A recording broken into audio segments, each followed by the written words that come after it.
Assalamualaikum warahmatullahi wabarakatuh. Berjumpa lagi dengan kami di channel Sajadah Kiai. Kali ini kami akan membahas lebih dekat dengan pesantren Al-Muayyad Mangkuyu dan Solo.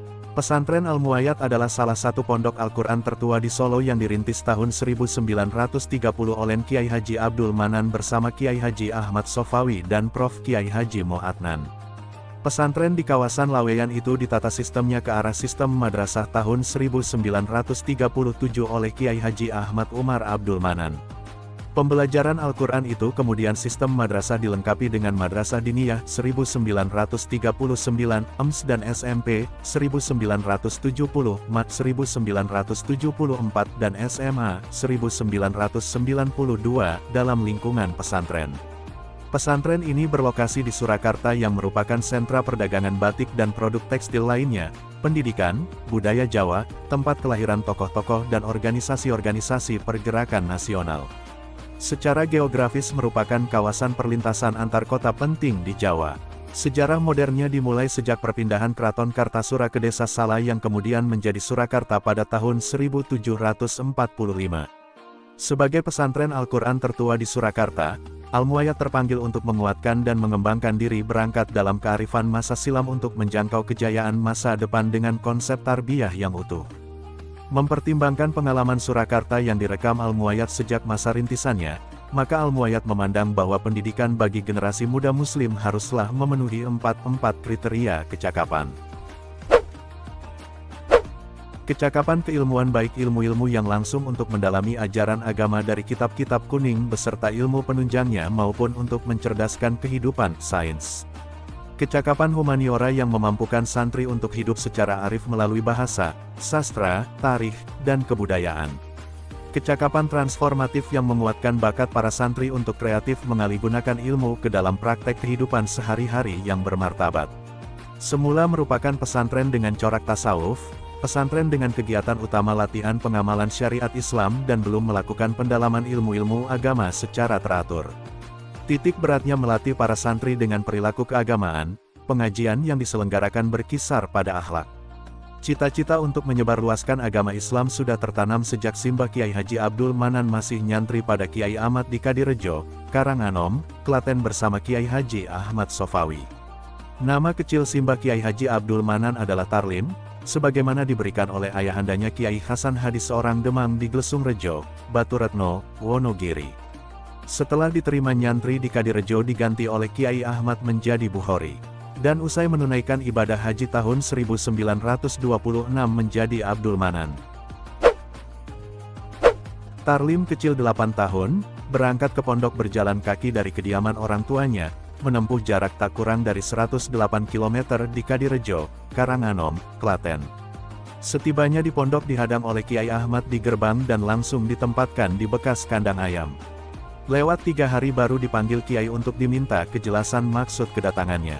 Karena untuk nyantri, sang Kiai memberikan syarat agar Tarlim, yang baru 8 tahun ini, membangun sumur, bak mandi, dan kamar mandi sendirian tanpa bantuan seorang pun.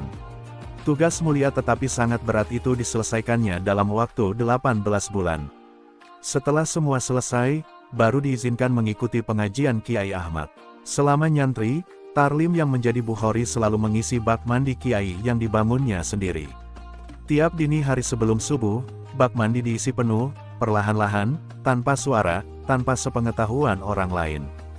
Bak yang sudah penuh tetap diisi sampai airnya menyebar sebagaimana air yang tumpah dari bak, memberikan manfaat yang menyejukkan kepada sesama.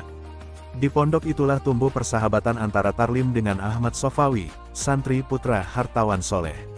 Keduanya memiliki cita-cita tinggi, dan keduanya juga dikenal wirai, cermat dan hati-hati menjalankan syariat, sukariatlah. Prihatin demi cita-cita luhur, serta taat kepada guru dan kiai.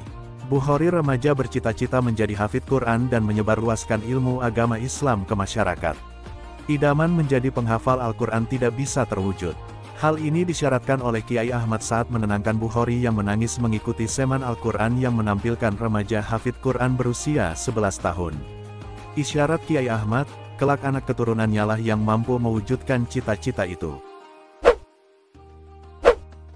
Dan benar, 3 putra dan 3 putrinya berhasil menjadi hafid dan hafidah, 5 diantaranya ketika beliau masih hidup. Sementara Kiai Haji Ahmad Sofawi memiliki 3 cita-cita, yaitu berkediaman di dekat mangku masjid, menunaikan ibadah haji dengan kapal berbendera Islam, dan memiliki anak-anak yang mampu mengasuh pesantren. Ketiga cita-cita itu tercapai. Bahkan Kiai Sofawi mampu membangun Masjid Tegalsari di Kampung Tegalsari Kelurahan Bumi, Kecamatan Laweyan, Surakarta tahun 1928 dengan arsitektur dan bahan lain yang amat tinggi nilainya. Arsitek masjid itu adalah KHR Prof. Muhammad Adnan yang juga pendiri PT AIN yang kini menjadi UIN. Masjid yang seluruh lantainya marmer itu dibangun dengan modal sisa ongkos naik haji yang diberikan kepadanya kepada 3 ulama 2 tahun sebelumnya, yaitu Kiai Haji Abdul Manan. 2 tokoh terakhir ini adalah putra menantu Kiai Haji Ahmad Sofawi. Kiai Haji Ahmad Sofawi menunaikan ibadah haji dengan kapal yang dicarter oleh Pakistan, dan berbendera Islam. Kaitannya dengan cita-cita yang kedua, akhirnya putra beliau, Kiai Haji Abdul Rozak Sofawi menjadi pengasuh pondok pesantren Al-Muayyad menggantikan pamandannya, Padek Kiai Haji Ahmad Umar Abdul Manan yang wafat tahun 1980 dibantu oleh kedua adik beliau, Kiai Haji Abdul Murid Ahmad dan H. Muhammad Idris Sofawi. Sementara putri bungsunya Nyai Hasiti Maimunah Baidowi, mendampingi suaminya mengasuh pesantren Sirojut Tolibin di Brabo, Tanggung Harjo, Grobogan.